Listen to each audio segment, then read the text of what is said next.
السلام علیکم ورحمۃ اللہ وبرکاتہ. I hope you all are well. انشاءاللہ سورۃ البقرہ آیت نمبر 80. وَقَالُوا لَن تَمَسَّنَا النَّارُ إِلَّا أَيَّامًا مَّعْدُودَةً، اور انہوں نے کہا جہنم کی آگ ہمیں ہرگز نہیں چھوئے گی مگر چند دن گنتی کے. اس سے مراد یہ ہے کہ آگ ہمیں تھوڑے دن ہی چھوئے گی، پھر ہمیں آگ سے نکال لیا جائے گا. اس عقیدے کی وجہ یہ تھی کہ یہودی اپنے آپ کو اللہ سبحانہ و تعالیٰ کا لاڈلا سمجھتے تھے.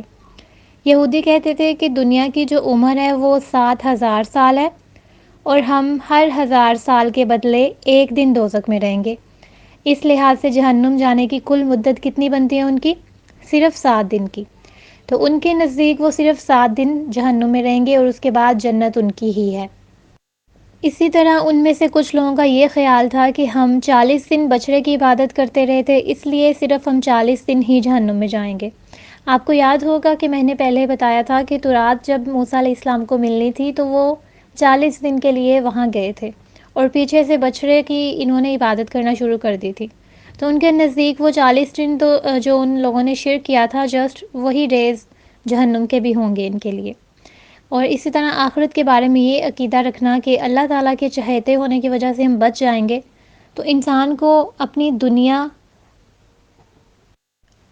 میں رہ کے اللہ سبحانہ و تعالیٰ کے احکامات کو ماننا، یہ ساری چیزیں بے معنی لگتی ہیں. ان کے نزدیک دنیا میں ان کی مرضی ہے، جیسے مرضی چاہیں وہ یہاں پہ زندگی گزاریں، ان کی اعمال کے لیے کوئی پوچھ نہیں ہوگی ان سے. اور یہ جو اطمینان ہے ان کے اندر اور یہ جو نافرمانی ہے یہ کیوں ہے؟ کیونکہ ان کا عقیدہ خراب ہے آخرت کے بارے میں. یہود کے اندر عقیدے کی خرابی کی وجہ سے سرکشی آ گئی تھی. وہ سمجھتے تھے کہ نافرمانیاں کرنے سے ہمارا کچھ نہیں بگڑنے والا اور نہ ہی ہماری کوئی پکڑ کرنے والا ہے، اس لیے وہ مطمئن ہو چکے تھے. اور پھر ان کو یہ بھی تھا کہ ہم نبیوں کی اولاد ہیں اور ہم ان کی نسلوں میں سے ہیں، اس لیے ہماری نافرمانیوں پہ ہمیں پکڑا نہیں جائے گا. آج امت مسلمہ بھی اسی خوش فہمی میں شکار ہے کہ ہم امت محمدیہ ہیں، اس لیے ہماری کوئی پکڑ نہیں ہوگی. یہ بالکل یہودیوں کی طرح ہی بات ہے. اس طرح کے لوگوں کو آپ جتنی مرضی سچی بات بتا لو، جتنی مرضی حق کی تلقین کر لو، یہ لوگ اس چیز پہ نہیں آنے والے. ان کے کان پہ جوں تک نہیں رینگے گی. ان کو اپنی میٹھی نیند بہت عزیز ہے اور یہ اسی اپنے غلط عقائد اور گمان میں جینا پسند کرتے ہیں. چاہے کوئی بھی انسان ہو جس کا عقیدہ خراب ہے اور جو یہ سمجھتا ہے کہ اس کو چھوٹ مل جائے گی کسی نہ کسی وجہ سے، ایسے لوگ محض گمراہی کا شکار ہیں اور ان کا ٹھکانہ آخرت میں جہنم ہی ہوگی، جیسے کہ اگلی آیت میں آ جاتا ہے. اللہ سبحانہ و تعالیٰ ان سے کیا کہتے ہیں؟ کل اتخذتم، کیا تم نے لیا ہے عند اللہ عہدن، اللہ تعالیٰ سے کوئی وعدہ؟ یعنی اللہ سبحانہ و تعالیٰ نے تم سے کوئی وعدہ کیا ہے کہ تمہارے لیے جہنم نہیں ہے، یا پھر تم محض کچھ دن کے لیے وہاں جاؤ گے، یا پھر تم چھوڑ دیے جاؤ گے، یا پھر تم لاڈلے ہو، یا پھر یہ کہ تم فلاں کی امت میں سے ہو، فلاں کی اولاد میں سے ہو، فلاں نبی سے، فلاں بزرگ سے، فلاں نیک انسان سے تمہارا تعلق ہے. اللہ تعالیٰ نے کوئی وعدہ کیا ہے کہ فلاں کے ساتھ ہونے کی وجہ سے تم بچ جاؤ گے؟ ہمارے پاس جو تعلیمات آتی ہیں وہ کیا ہے کہ نبی کریم صلی اللہ علیہ وسلم نے اپنے خاندان کے سب سے قریبی لوگوں کو اپنے پاس بلایا، اپنی بیٹی فاطمہ کو اپنے پاس بلایا اور کہا دنیا میں جو کچھ مجھ سے لینا ہے لے لو، آخرت میں تمہارے کسی کام نہیں آؤں گا. تو ہم کس گمان میں ہیں، کس گمان میں ہم زندگی گزار رہے ہیں؟ ہم کیوں سمجھتے ہیں کہ ہم چھوڑ دیے جائیں گے؟ اللہ تعالیٰ کہتے ہیں کہ کیا تم نے مجھ سے کوئی وعدہ لیا؟ اللہ تعالیٰ سے کوئی وعدہ لیا ہم نے؟ فَلَن يُخْلِفَ اللَّهُ عَهْدَهُ، اگر تو اللہ تعالیٰ سے تم نے کوئی وعدہ لیا تو پھر اللہ تعالیٰ اپنے وعدے کی خلاف ورزی نہیں کرتا. لیکن اگر اللہ تعالیٰ سے تم نے کوئی وعدہ نہیں لیا تو پھر اپنی خیر مناؤ. ہم سب جانتے ہیں کہ اللہ تعالیٰ نے ہم سے کوئی ایسا وعدہ نہیں لیا یا ہم نے اللہ تعالیٰ سے کوئی ایسا وعدہ نہیں لیا. تو جس بات کی کوئی حقیقت نہیں ہے، اس کا کوئی علم نہیں ہے، تو بغیر علم کے اللہ تعالیٰ کے ذمے ایسی کوئی بات لگانا حرام ہے اور سب سے بڑی برائی ہے. کیا رسولوں پر ایمان لا کر ان کی اطاعت نہ کرنے کا اللہ تعالیٰ سے عہد لے کر رکھا ہے ہم نے؟ اگر ایسا ہے تو یقیناً یہ وعدہ صاحب وعدہ کی نجات کا باعث بنے گا. لیکن اگر وعدہ نہیں ہے تو پھر قرآن میں اللہ رب العزت نے اس کا جواب دیا ہے کہ جو کوئی بدی کمائے گا اور اپنی خطاؤں، اپنے گناہوں، اپنی نافرمانیوں میں گھر جائے گا وہ دوزخی ہے اور دوزخ میں ہمیشہ رہے گا. لیکن جو لوگ ایمان لے کے آئیں گے، ایک تو بات ہے نا کہ وہ نبیوں کو مان رہے ہیں، نبیوں کو ماننا کافی نہیں ہے، ان کی تعلیمات پر عمل کرنا اصل چیز ہے. نبیوں کو ماننا اور اس کا اگلا سٹیپ فالو کرنا ہی جنت کی طرف لے کے جائے گا، اور یہی لوگ ہوں گے جو کہ جنت میں ہمیشہ کے لیے رہیں گے. آگے اللہ تعالیٰ کیا کہتے ہیں، ام تقولون علی اللہ ما لا تعلمون، کیا تم اللہ تعالیٰ کے بارے میں ایسی بات تو نہیں کہتے جو تم خود نہیں جانتے؟ یعنی یہ ساری باتیں کر رہے ہو، اس کی حقیقت بھی تمہیں معلوم ہے کہ یہ چیز تمہیں کہاں لے کے جائے گی؟ یہاں سے پتہ چلتا ہے کہ اپنی زبان سے کچھ بھی کہنے سے پہلے ہمیں سوچ لینا چاہیے کہ کیا واقعی اس کی کوئی دلیل ہے۔ ہم بہت ساری احادیث کو من گھڑت نہیں سمجھتے، حالانکہ وہ خود ساختہ ہوتی ہیں اور ہم دوسروں کے سامنے ان کا چرچا کر رہے ہوتے ہیں بغیر کسی ریفرنس کے، اور بہت سارے لوگ ان چیزوں کو قبول کر رہے ہوتے ہیں بغیر کسی ریفرنس کے، بغیر کسی تحقیق کے۔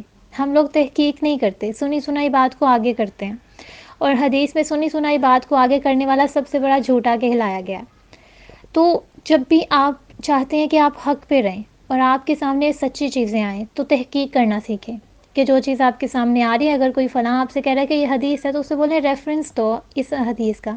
اگر کہیں کہ یہ بات قرآن میں ہے تو بولیں آیت نمبر دو، سورت نمبر بتاؤ، ہم خود دیکھیں گے۔ اس طرح کیا ہوگا کہ آپ حق سے کبھی بھی گمراہ نہیں ہوں گے۔ بلا من کسب سیئۃ واحاطت به خطیئته فاولئک اصحاب النار هم فیہا خالدون۔ آگے والی آیت میں اللہ سبحانہ وتعالیٰ کیا کہتے ہیں؟ یہاں سیئۃ سے مراد ہے کہ سادی کہتے ہیں وہ گناہ جن پر عذاب کا وعدہ ہے، یہاں اس سے مراد شرک ہے۔ اس طرح ضحاک کہتے ہیں کہ وہ احاطت به خطیئته، یعنی وہ اپنے گناہوں کے ساتھ مر گیا۔ اس کا مطلب یہ ہے کہ برائیوں نے اسے اپنے گھیرے میں لے لیا ہے۔ انسان اپنی سوچ سے گھڑتا ہے، پہلی بار برائی کرنا مشکل ہوتا ہے، مگر شیطان برائی کو دل پسند بنا دیتا ہے، اس کو اچھا بنا کے دکھاتا ہے، اندر ہی اندر سوچیں خراب ہونا شروع ہو جاتی ہیں پھر، اور اگلا سٹیپ کیا ہوتا ہے اس کا کہ برائی کے لیے آمادہ کرتا ہے۔ یوں برائیوں میں خوبصورت بنا کے دکھانا انسان کے لیے برائیوں کو آسان کرنا ہے۔ ایک برائی کرنے سے دوسری برائی کا راستہ کھل جاتا ہے، جس طرح ایک جھوٹ سے کئی جھوٹ کے راستے کھلتے ہیں۔ یوں انسان برائیوں کے چکر میں پھنستا چلا جاتا ہے۔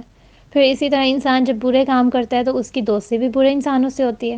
پھر اگر وہ اس برائی سے نکلنا چاہے تو اس کے دوست اس کو نکلنے نہیں دیتے۔ یوں انسان خطا کاری کے چکر میں پھنس جاتا ہے اور اس کی برائیاں ہر طرف سے اس کو گھیر لیتی ہیں۔ یعنی جس کے گناہوں نے اسے گھیر لیا ہو، اور یہ گناہ شرک ہے، اس لیے کہ مومن جو اللہ سبحانہ وتعالیٰ کے علاوہ نہ تو کسی کی مانتا ہے، نہ کسی کی پوجا کرتا ہے، اور اس کے بھیجے ہوئے نبیوں کی ہی اطاعت کرتا ہے، وہ کبھی بھی گناہوں میں چاروں جانب سے نہیں پھنستا، کیونکہ وہ غلط فہمی کی صورت میں گناہ میں آ تو جاتا ہے، خطا کر تو لیتا ہے، لیکن اس کے لیے نکلنے کی راہ ہمیشہ ہوتی ہے۔ لیکن ایسا انسان جس نے ہر طرف سے خود کو برائی میں گھیر رکھا ہو، اس نے خود کو شیطان کا دوست بنایا ہو، تو اس کے انسانوں میں جو دوست ہوتے ہیں وہ بھی شیطان ہی کی طرح ہوتے ہیں، جو کہ اس کو کہیں سے بھی نکلنے نہیں دیتے۔ پھر قرآن نے برائیوں کو انسان کی کمائی کہا ہے، کیونکہ انسان کمانے کے لیے کیا صرف کرتا ہے؟ اپنا وقت، اپنی صلاحیتیں، قوتیں، سارا مال۔ اس طرح زندگی میں انسان جو کام کرتا ہے یہ بھی اس کی کمائی ہے، کیونکہ وہ اپنی زندگی کا قیمتی وقت، اپنی صلاحیتیں، قوتیں اور مال لگاتا ہے، پھر اس سے برے کام کرتا ہے تو یہ برائی اس کی کمائی ہے۔ آپ دیکھیں نا کہ جو چیز آپ سمجھ لیں کوئی ایسی محفل جو کہ شریعت کے خلاف ہے، جس میں شراب، کباب، ہر چیز پائی جا رہی ہے، انسان اس پہ اپنا وقت لگا رہا ہے، اپنا مال لگا رہا ہے، اپنی صلاحیتیں لگا رہا ہے، اس کو ڈیکوریٹ کرواتا ہے تو اس میں اپنا ٹائم، ہر چیز صرف کرتا ہے، تو وہ انسان کیا کر رہا ہے؟ اپنی کمائی کما رہا ہے۔ یہ ساری چیزیں جو بھی ہم کرتے ہیں یہ ہماری کمائی ہے، یہ آخرت میں اس کا حساب کتاب ہونے والا ہے ہم سے۔ اب مین پوائنٹ یہ ہے کہ انسان خطا کار ہے، گناہ کر لیتا ہے، بھول چوک اس سے ہو جاتی ہے، لیکن وہ پھر اس سے نکلے کیسے؟ اب دیکھیں، سب سے پہلے تو فیل کرنا ہوگا کہ میں برائی کر رہا ہوں، ٹھیک ہے؟ سب سے پہلے ہمیں یہ چیز پتہ ہونا چاہیے کہ ہم جو کر رہے ہیں وہ صحیح ہے یا غلط ہے، اس چیز کو ہم نے خود آبزرو کرنا ہے۔ جب ہمیں معلوم ہو جائے گا کہ یہ برائی ہے تو پھر اس سے کراہت محسوس کریں کہ یہ اچھی چیز نہیں ہے۔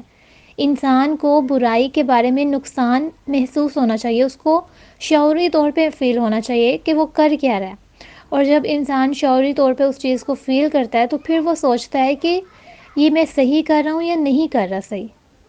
جب انسان ہر موقع پہ سوچے گا تبھی ممکن ہے کہ انسان زندگی کے اصل مقصد کو سمجھ سکے، اپنے آنے کی وجہ جان سکے، اور دنیا سے جانے کی حقیقت کو سمجھے کہ اللہ سبحانہ وتعالیٰ کی کتاب اور رسول صلی اللہ علیہ وسلم کی تعلیمات کا علم حاصل کرنا کتنا ضروری ہے۔ اللہ تعالیٰ سے اپنے گناہوں کی پھر معافی مانگے گا اور پھر ہی اس کی توبہ قبول ہوگی، اگر وہ آئندہ نہ کرنے کا عہد کرے گا، یعنی وہ اپنی واپس اسی زندگی میں نہیں جانا چاہے گا۔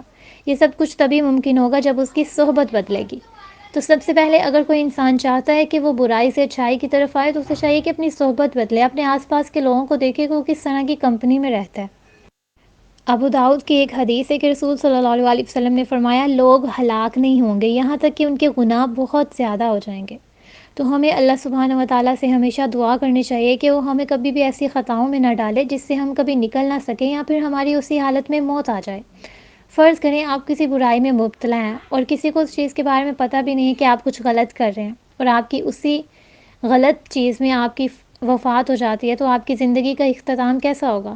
مثال کے طور پہ آپ اکیلے بیٹھے ہیں اور آپ نے ہینڈ فری لگا کے گانے لگائے ہوئے ہیں فل آواز میں، یا پھر آپ ڈرائیونگ کر رہے ہیں اور آپ کے پاس گانے لگے ہوئے ہیں جو کہ آپ نے خود لگائے ہیں، تو اگر اسی حالت میں آپ کی موت آ جاتی ہے تو، یا پھر ہم موبائل پہ کوئی ایسی چیز دیکھ رہے ہیں اکیلے بیٹھ کے جو کہ ہم چاہتے ہیں دوسرے نہ دیکھ سکیں اور دوسروں سے چھپ کے ہم وہ کوئی کام کر رہے ہیں، تو ایسے انسان اگر اسی حالت میں وہ فوت ہو جاتا ہے تو اس کی زندگی کا اختتام کیسا ہوگا؟ نعوذ باللہ۔ اللہ سبحانہ و تعالیٰ ہمیں ان ساری چیزوں سے بچا کے رکھے، آمین ثم آمین، جزاکم اللہ خیرا۔